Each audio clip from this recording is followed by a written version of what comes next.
নমস্কার, আশা করি আপনারা সকলে ভালো আছেন। আমার ইউটিউব চ্যানেলে আপনাদের প্রত্যেককে স্বাগত জানাই। অ্যাকসেপ্ট, অ্যাডজাস্ট এবং অ্যাভয়েড এই তিনটি শব্দের সঠিক প্রয়োগ আমাদের জীবনে নতুন মাত্রা এনে দিতে পারে। যা কিছু আমাদের জীবনে স্বাভাবিকভাবে আসছে তা আমাদের গ্রহণ করতে হবে। যে কোনো পরিস্থিতিতে নিজেকে মানিয়ে নিতে হবে এবং মেনে চলতে হবে। যার জন্য একটা ছোট বিবর্তনের প্রয়োজন আছে, অর্থাৎ পরিস্থিতির সাথে সাথে নিজেকে মানিয়ে নেওয়ার জন্য নিজের কিছু পরিবর্তনও প্রয়োজন আছে। এবং শুধু তাই না, সাথে সাথে কিছু জিনিস আমাদের জীবন থেকে ছেড়ে দিতে হবে, অর্থাৎ অ্যাভয়েড করতে হবে। তো আজকের আলোচ্য বিষয় এই তিনটি শব্দ নিয়ে, যে শব্দগুলো আমরা আমাদের জীবনে কিভাবে প্রয়োগ করে আমাদের জীবনটাকে আরো সুন্দর করতে পারি, সেটা নিয়ে আমি আজকে কিছু বিষয় আপনাদের সঙ্গে শেয়ার করব। তো যা কিছু আমাদের জীবনে স্বাভাবিকভাবে আসছে সেটাকে আমাদেরকে গ্রহণ করতে হবে এবং যে কোনো পরিস্থিতিতে আমাদের নিজেদেরকে মানিয়ে নিতে হবে এবং মানিয়ে নেওয়ার মতো একটা পরিস্থিতি তৈরি করতে হবে।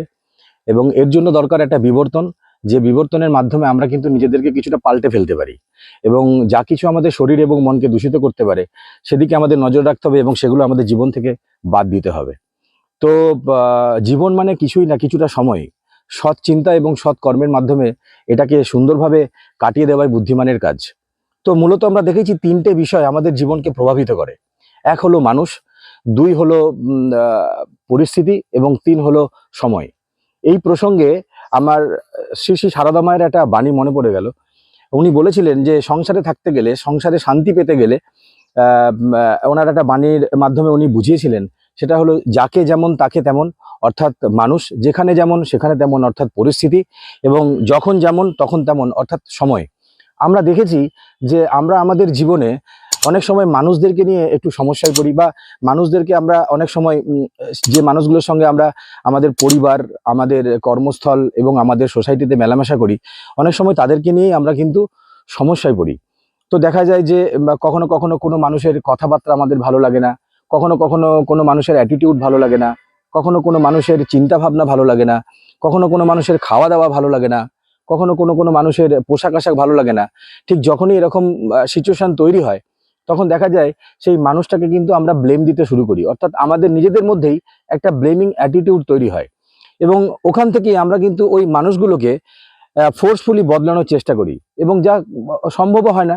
কারণ প্রত্যেকটা মানুষই কিন্তু ভিন্ন ভিন্ন পরিবেশে বেড়ে উঠেছে, তাই তাদের চিন্তা ভাবনার এত তারতম্য। তাই আমরা দেখেছি যে এই যখন এই সমস্যাগুলো তৈরি হয়, তখন আমরা মানুষগুলো থেকে অনেকটা দূরে সরে যেতে থাকি। তো এই জায়গা থেকে দাঁড়িয়ে আমার মনে হয় যে এই মানুষগুলোকে জোর করে বদলানো বা কারেকশন করার কিন্তু কোনো প্রয়োজন নেই। আচ্ছা, যদি এরকম হয়, ধরুন যাদের সঙ্গে আপনি মিশছেন তারা সবাই আপনার মতো হতে শুরু করলো, অর্থাৎ দেখুন আপনাকে হয়তো কপি করতে শুরু করলো, অর্থাৎ আপনি যে ধরনের খাবার দাবার পছন্দ করেন তারাও সেই ধরনের খাবার দাবার পছন্দ করছে। আপনি যেখানে যেখানে ঘুরতে বেড়াতে যেতে চান তারাও ঠিক সেই ধরনের জায়গাতেই আপনার সঙ্গে ঘুরতে বেড়াতে যেতে পছন্দ করছে।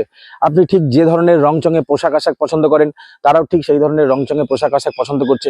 যদি এরকম হুবহু হতে থাকে তাহলে কি আপনার ভালো লাগবে? আমি নিশ্চিত যে হয়তো কিছুটা সময়, কিছুটা মুহূর্ত আপনার ভালো লাগবে, কয়েকটা দিন ভালো লাগবে, কিন্তু একটা সময় আপনি নিশ্চিত বোর হবেন। আমার মনে হয় যে যেমন মানুষ তাকে সেভাবে গ্রহণ করা উচিত।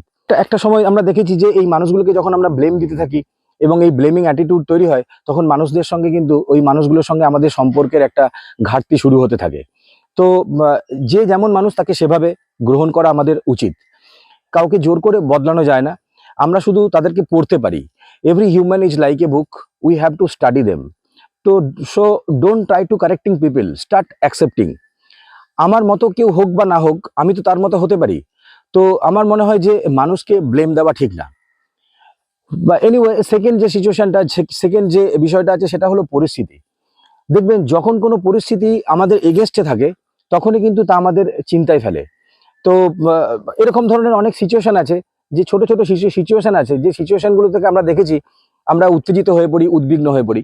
একটা ছোট্ট সিম্পল উদাহরণ দিয়ে আমি আপনাদের বোঝানোর চেষ্টা করব। যেমন ধরুন আমরা প্রত্যেকেই সকালবেলা যখন স্কুলে আমাদের ছেলে বা মেয়েকে স্কুলে দিতে যাই, সেটা হতে পারে কোনো সাইকেলে করে যাচ্ছি অথবা কোনো বাইকে করে যাচ্ছি, এরকম অনেকের ক্ষেত্রেই ঘটে। হঠাৎ রাস্তায় যেতে যেতে দেখলেন যে ওই সময় আপনার সাইকেল বা স্কুটির কোনো যান্ত্রিক ত্রুটি হলো। সেই সময় আমরা দেখবেন উদ্বিগ্ন হয়ে পড়ি এবং আমরা ভাবতে থাকি যে সকালবেলায় এটা হওয়া দরকার ছিল। এখন স্কুল টাইম, সঠিক সময়ে আপনি আপনার বাচ্চাকে স্কুলে পৌঁছাতে পারবেন না, তখন আপনি কিন্তু উদ্বিগ্ন হয়ে পড়েন। এরকম ধরনের অনেক ছোট ছোট ঘটনা আছে। আরেকটা ছোট্ট উদাহরণ দিয়ে আপনাদের বোঝাতে পারি। সাপোজ ধরুন আপনি সকালবেলা যখন অফিসে যান, অফিসে ঠিক যাবার সময় আপনি গেটের বাইরে, আপনার দরজার বাইরে যখন আপনি যাচ্ছেন, ওই সময় ধরুন রান্নাঘর থেকে আপনার স্ত্রী বলে উঠলো যে, শুনছো, তুমি একটু পরে অফিসে যেও, আমার মনে হয় গ্যাস সিলিন্ডারটা শেষ হয়ে গেছে। এবং ওই সময় যদি আপনি ছাড়া আপনার গ্যাস সিলিন্ডার আনার যদি কোনো বিকল্প ব্যবস্থা না থাকে, তাহলে কিন্তু আপনি উদ্বিগ্ন হবেন। কারণ কি, সকালে অফিস যাওয়ার সময় এই ধরনের ঘটনাগুলো যখন ঘটে, তখন কিন্তু আমরা সকলেই উদ্বিগ্ন হয়ে পড়ি। এর মেন কারণ হলো, এই ধরনের ঘটনা আমাদের জীবনে কখনো ঘটেনি, এবং তার যে কি রিয়াকশন হওয়া দরকার, সেটা কিন্তু আমরা বুঝতে পারি না। যার ফলে আমরা এই ছোট ছোট ব্যাপারে কিন্তু উদ্বিগ্ন হয়ে পড়ি। তো সিচুয়েশন যা কিছু হতে পারে, কারণ কি, আর সিচুয়েশন বদলানোর মেন কারণ হচ্ছে, আমরা যে সোসাইটিতে বাস করি, আমরা বিভিন্ন ধরনের মানুষের সঙ্গে বাস করি, বিভিন্ন কালচারের মানুষের সঙ্গে আমরা বসবাস করি, এবং সেই রকম জায়গায় দাঁড়িয়ে প্রত্যেকটা মানুষের চিন্তাভাবনা যেরকম থাকে, এই চিন্তাভাবনার মধ্য দিয়েই কিন্তু সিচুয়েশনগুলো তার মতো করে তৈরি হয়ে থাকে। এবং এই সিচুয়েশনগুলোকে আমরা যদি ঠিকমতো হ্যান্ডেল করতে পারি, তাহলে কিন্তু আমাদের জীবনটা সুন্দর হবে, এটা স্বাভাবিক। বৃষ্টি যে কোনো সময় হতে পারে, তার জন্য একটা ছাতার ব্যবস্থা করে রাখতে হবে। আমার মনে হয় যে what ever is your situation, try to manage or enjoy it. তো থার্ড থিং যেটা হলো, সেটা হলো আপনার সময়। যদি কোনো সময় আপনার কাছে দুঃসময় বলে মনে হয়, একটু ভেবে দেখবেন যে আমাদেরই পেছনে ফেলে আসা কর্মফল আমরা ভুগছি মাত্র, আর কিছুই না। কিছু সময় সেটা আমাদেরকে ভুগতেই হবে, আস্তে আস্তে ওটা মিনিমাইজ হয়। যতক্ষণ না মিনিমাইজ হয়, ততক্ষণ কিন্তু আমাদেরকে ধৈর্য ধরে থাকতেই হবে। অন্ধকার একদিন নিশ্চয়ই কাটবে, এবং সূর্য উঠবে। ওই সময় পর্যন্ত আমাদেরকে একটু অপেক্ষা করতে হবে। মনে রাখবেন, আমাদের বর্তমান সময়টাকে আমরা যতটা ঠিকঠাকভাবে কাটিয়ে উঠতে পারবো, আমাদের ভবিষ্যৎ কিন্তু ততটাই ভালো হবে। এবং সর্বশেষ যেটা বলা, সেটা হলো অ্যাভয়েড, অর্থাৎ যা কিছু আমাদের শরীর এবং মনকে দূষিত করতে পারে, সেদিকে আমাদের নজর রাখতে হবে, এবং সেগুলো আমাদের জীবন থেকে অ্যাভয়েড করতে হবে। সবার প্রথম দুটো জিনিস আমাদের মানুষের খেয়াল রাখা উচিত, একটা হলো শরীর, এবং সেকেন্ড থিং সেটা হলো মন।